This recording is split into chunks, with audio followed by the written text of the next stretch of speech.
Well, guys, another morning, June 23rd.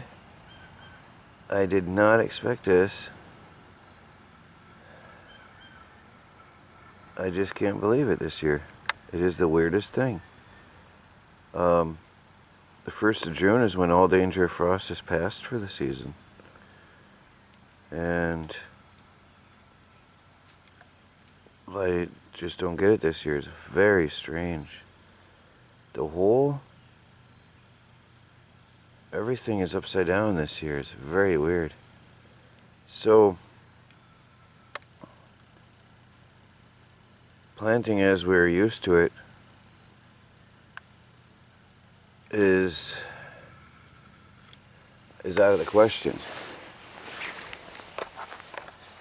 Now the sun is up, so it's already melting everywhere else. Oh, there's a little bit still hasn't been thawed, but every day now, every single day now, we're getting this. See, it's fragile. Just touch it and it melts. It's weird. Really weird. Oh, there's some more deep down in. There's some heavy. The sun hasn't quite yet thawed it out. You can feel it's cold. It's cold to the touch. That's a mosquito after me. So the raised beds is going to be the way to go now. And just hope it doesn't get too cold on the plants that way. I might have to actually cover them anyway to prevent damage, because they're getting it. They're getting the surface frost. It's not a heavy frost, so it's not harming them yet, but that's not good at all. Really, really weird this year. But if it starts getting any colder, like down lower than it has been, I'm definitely going to have to put this cover on this greenhouse earlier than later. Well, a new day is beginning, though. So, but it was supposed to be warmer last night. That's why I'm in shock. I'm learning to accept this new weather, but I'm just surprised because it was supposed to be warmer. There's a bird, a robin.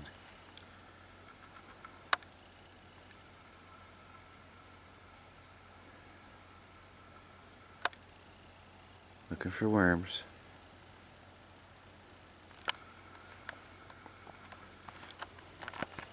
I did not turn on my phone, so it couldn't refresh. And the low was supposed to be 47. That's why I was shocked. Now we are usually 10 degrees lower than that, but so that would put us at 37. But it was lower. That's why I'm shocked. I didn't refresh the phone. I didn't turn on the, it's in the airplane mode so that it wouldn't refresh, so I could show you that. Hey guys, it is scorching hot out today. I don't know what temperature. And then again, I'm used to having a winter coat on every morning like I did today. So, I don't know, it's 70 something maybe. But it feels hot in the sun. Now, you might notice something different in the greenhouse. I had to shore that up because the ground slopes. Now I've got it back within a ½ inch of where it's supposed to be, which is, I'm fine with that. That's as good as it's going to get. So I managed to get that back in place. And I was thinking, if I ran a straight line that way, that one's going to sag out as well. So I changed everything. Now I'm going to explain what's going on here, because it's different. I went with a high outside bed for insulating factor. 2 feet of earth is going to insulate the inside of my greenhouse from the outside. Alright, 2 foot wide. So that's the insulating factor here. The sun will beat on that all day long, heating up that whole earth mass, which is great. That is really good. During the day, it'll warm up, and at night that can radiate the heat back into the greenhouse. Then I started building a shorter grow bed. Reason being, we don't need all that insulating material in the middle. I still have to put the back wall on. This is going to be a completely separate grow bed, which will help put inward pressure against that wall and keep it from bulging out. That's going to be a bonus, keeping that wall from bulging. So the inside wall, there's going to be a 4-foot bed here. I haven't measured it yet, but there's going to be a 2-foot walkway here, and then a 2-foot walkway, and a 4-foot bed, and a 2-foot walkway. This one is going to go to the end and stop, finished. That'll be the insulating wall on that side. Here we have a full walkway to get through. I can even get a wheelbarrow through here, so it's absolutely perfect for working in. It actually turns out better, and I think we're using more of our space here, and this way we'll be able to get a wheelbarrow in and work on things, whereas with the other plan we wouldn't have been able to get a wheelbarrow through, and it would have been a 2-foot wide grow bed in the middle. But now we can easily get around everywhere. This is a 6-foot by 4-foot grow bed, so we're going to have 2 of them down lower. And again, we don't need it as high because this is going to be inside the greenhouse. Also, that now allows the sunlight to shine in. No matter how high these plants get, the sunlight will still reach the other plants. So we have a tiered level here, south facing, so the south is behind me. So I think it's going to be good this way. I think it's going to be really good. I'm not recording as much of what I'm doing today just because you've already seen me cutting and pounding and stuff already. So anyway, I will put plastic lining here to help protect that wall. And inside here I'm not going to, because it's only 13 inches high, and I don't think it's going to be that big of a deal. Here we can put lettuce and carrots and beets and all that other stuff. So I think it's going to be really good. Feeling good about it. I can still reach from here all the way over, all the way to the top of the greenhouse. So anything growing in here, I'll be able to reach and harvest. So that's not a problem. People were worried about that. I'm going to have an interior layer of plastic. I hope that I can figure that out to keep it, and that way the tomatoes, they are going to touch that outside or that wall. That way there's an insulating layer of 1 inch between the inner and outer wall. If I can swing it, if I can make that work and get it to go in there without give me any trouble. It's going to be awkward to do, having an inside and an outside layer, but I'm going to see if I can. And that'll protect those tomatoes long into the season. So there it is, guys, all recycled materials, and I still think it looks decent. It still allows us to see that really cool look there. And then I'm going to put sloped, I'm going to put boards up against here, about as high as that bar on this side, to allow sunlight in but to keep the cold out. So I'm going to get cutting and hacking and get to finishing this up. So I put down 2 cardboard boxes, opened up, they fit this way, and then I put down 2 wheelbarrows of tree bark, and well, it was nicely decomposed, full of earthworms.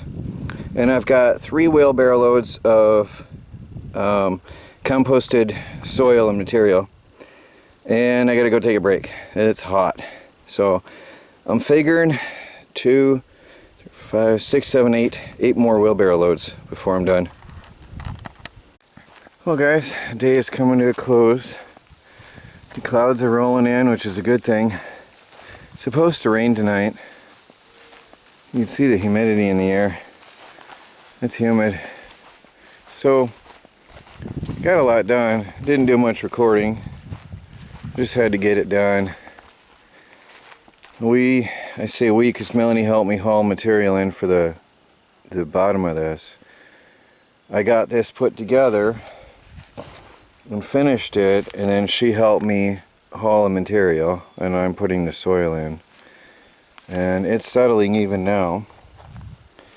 I got this one pretty much done. I thought I would finish it yet, but I'm running out of steam, and I've been doing a lot of construction work as well. I closed off this one here. Well, I gotta still put the fasten it, but I cut the boards and put it in there. Quite a bit of settling along the edges, which is gonna happen. It's to be expected. The plants really need water, so I'm hoping that the rain does come. That'll help us. I'm gonna check the weather report, make sure. The chilies are looking good, really good. I'm gonna keep an eye on that and make sure that, oh yeah, look, see, there's a pepper coming. And there's 2, 3 flowers on that one. That one's got none. So we'll keep an eye on that and make sure that they are going to continue to flower, which means the transplant took well. And the tomatoes are much stronger, but they got scorched a bit.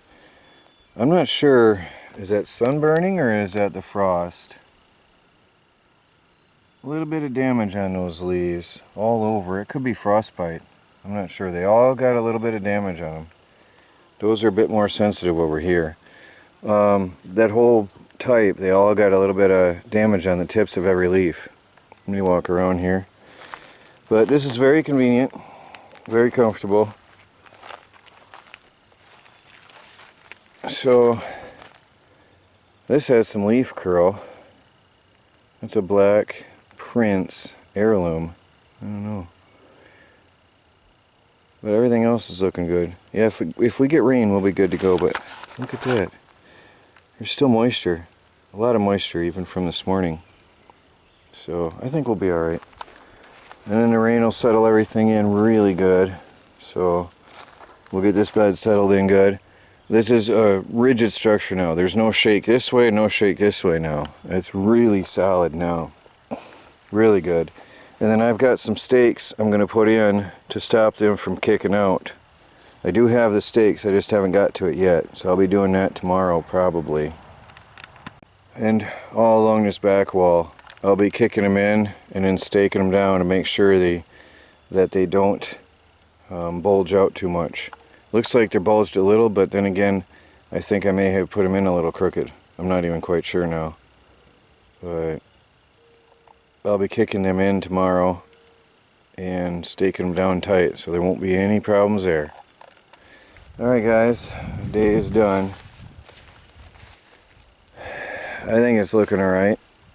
Now this is all going to be closed off tight with solid wood, which will also stop sag. When I'm done, it'll make it look good. It's Troy from the Do-It-Yourself World and the Off-Grid Project. Please like, subscribe, and share. Follow our daily videos as we strive to become fully self-sufficient and off the grid on a budget. And hit that bell icon and get notifications of our uploads. Talk to you later.